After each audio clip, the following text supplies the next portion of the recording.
ሰላም ክብራት ተኸታተልትና ናብላ ላይፍ ቻነል እንኳዕ ብድሓን መጻኹም ኣብዛ ቪድዮ ከመይ ጓል ኣንስተይቲ ክተኽብረካ ትገብራ ክንምሃር ኢና ኣብ ፍቕሪ ምክብባር እንተዘይሃልዩ ህልውንኡ ኣብ ሓደጋ እዩ ስለዚ ኣብ ሂወትካ ውሑስን ቀጻልን ዝኾነ ፍቕራዊ ርክብ ክህልወካ እንድሕር ትደሊ ኣብ መንጎኹም ምክብባር ኩሉ ግበር ብጓል ኣንስተይቲ ክትክበር ዝገብረካ እቲ ቀንድን ናይ መጀመርያን ቀዳማይ ደረጃኻ ሓፍ ምባል ደረጃኻ ሓፍ ኣብሎ እንድሕር ሓንቲ ጓል ኣንስተይቲ ትራኸብ ሃሊኻ ኣብ ሂወትካ ምዕባለታት ሓድሽ ነገር ትምሃር ከም ዘለኻ ክኸውን ይኽእል ሞያ ክህልወካ ብምግባር ኮታስ ኣብ ሂወትካ ለውጢ ትገብር ከም ዘለኻ ኣርያ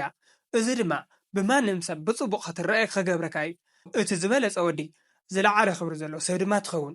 እዚ ድማ ኣብ ፍቕራዊ ሂወትካ ዝበለፀ ተደላይ ከምኡ እውን ልዕሊ ማንም ሰብ ትኽበር ደቂ ኣንስትዮ ኣብ ዕላሙ ዕዉት ዝኾነ ወዲ ሕልሚ ዘለዎ ዕላምኡ ዝሃርም እንታይ ይደሊ ፈልዩ ዝፈልጥ ዝኣቀረሉ ድማ ዘሳኻዕ ዓይነት ወዲ ምስ ትኸውን ደቂ ኣንስትዮ ልዑል ዋጋ ዘለካ ክቡር ሰብ ምዃንካ ይርዳእ ባእኻ ድማ ይሓስባ ይማረኻልካ የኽብረኻ ስለዚ ኣብ ሂወትካ ለውጢ ኣርያ ኣብ ሂወትካ ለውጢ ምዕባለ ይመጽእ ከም ዘሎ ኣርያ ካብኡ ክብሪ ባዕሉ ክመጽእ እዩ ካልኣይ ስምዒቱ ዝቆጻጸር ሰብ ኩን ስምዒቱ ዘይቆጻጸር ወዲ ብደቂ ኣንስትዮ ክኽበር ከቢድ እዩ ነገራት ከም ትደልዮ ስለዘይከደልካ ብቐሊሉ ትቃጸል ሰብ እንተኾይንካ ንኣብነት ንበል ናብ ሓደ ሬስቶራንት ወፂኹም ኣለኹም ወይ ድማ ሓደ ሰብ ይለኣኸካ እንዮ ኣፍቃሪትካ ድማ ምሳኻ እንያ ኩሉ ግዜ ምንቅስቓሳትካ ንነገራት ከመይ ምላሽ ትህብ ንኣገልገልትኻ ከመይ ዓይነት ምላሽ ትህብ ኣብዚ እትገብሮ ኩሉ ምንቅስቓሳትካ ብምዕዛብ ድማ እንድሕር ደኣ ብቐሊሉ ትናደድ ነገራት ብህድኣት ዘይትሪኦ ኮይንካ ክትፈርሓካ ጽባሕ እውን ንዓይ ከምኡ ኢላ ክትሓስበካ ክትፈርሓካ ትኽእል ከምዚ እንድሕር ትገብር ስምዒትካ ዘይትቆጻጸር ኮይንካ ድማ ክትፈርሓካ እምበር ክተኽብረካ ኣይትኽእልን እያ ኣብ ሂወትካ ድማ ኣፍቃሪትካ ክተኽብረካ እምበር ክትፈርሓካ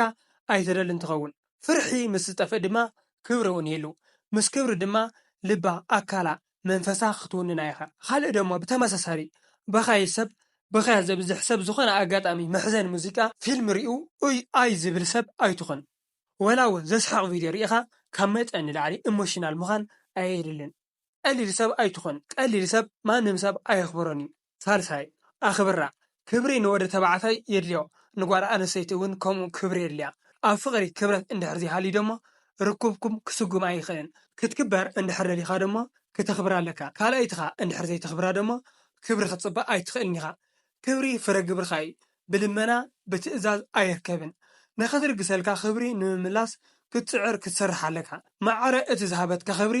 ወይ ካብኡ ንላዕሊ ጌርካ ክትባ ክትፅዕር ኣለካ ራብዓይ ኩሉ ግዜ ምስኣ ዝተጣበቕካ ኣይትኹን ሙሉእ መዓልቲ ካብኣ ዘይትፍለአ ብዝኸረቶ ኩሉ ግዜ ደድሕሪኣ እንድሕር ትኸይድ ማንም ጓል ኣንስተይቲ ኣይተኽብረካን ኣብ መጀመርያ ርክብኩም ንሳውን ምንም ዘይክመስራ ይኽእል ደስ ክብላ መግለፂ ፍቕሪ ኢላ ክትሓስቦ ኩሉ ግዜ ኣፍ ኣፋ ትሕልዋ ከም ኩርኩር ደድሕሪኣ ትኸይድ እንተኾይንካ ግን ፀኒሑ ክድብራ ክትጸልኦ ትኽእል ሓደ ሓደ ግዜ በይና ትኾነሉ ነፃነት ኣርእያ ምሳኻ ብፍቕሪ ተጣሚራ ኣላ ማለት ድማ በይና ክትዘናጋዕ ምስ ኣዕርኽታ ግዜ ክትሕልፍ የብላን ማለት ኣይኮነን ሓደ ሓደ ግዜ በይና ኣየር ክትወስድ ምስ መሓዙታ ክትዘናጋዕ ፍቐደላ ከምዚ ምስ ትገብር ድማ ንዓኻ ዘለዋ ዋጋ ንዓኻ እትህቦ ክብሪ ሓፍ ይብል ሓምሻይ ንቓላትካ ተጠንቀቕ እትዛረቦ ቃል ኣብ ክብረትካ ዝለዓለ ቦታ ሒዝ ብመልሓስካ ትኽበር ብመልሓስካ ተሓስር ይብሉ ሓደ ሓደ ሰባት ብዙሓት ሰባት ክገበር እየ ኢሎም ዝገብርዎ ግን ለ ክመጽእ እየ ይብሉ ግን ከድካ ኣይትረኽቦምን እዚ ድማ ሓሶት ጥራሕ ዘይኮነ ብሰባት እውን ተኣማንነትካ ክጎድል ይገብር ኣብኦም ዘለካ ክብሪ ትስእን ብሰባት ክትክበር ምስ ትደሊ ኣብ ቃልካ ጽናዕ ቃልካ ኣኽብር እምበኣር ክቡራት ተኸታተልትና ንሎሚ ዝነበረና መደብ እዚ ይመስል ዝቕፅል መዓልቲ ብካልእ መደብ ክሳብ ንራኸብ ሰሰናይ ንዓኹም ንቻነልና ሳብስክራይብ ላይክ ምግባር ኣይትረስዑ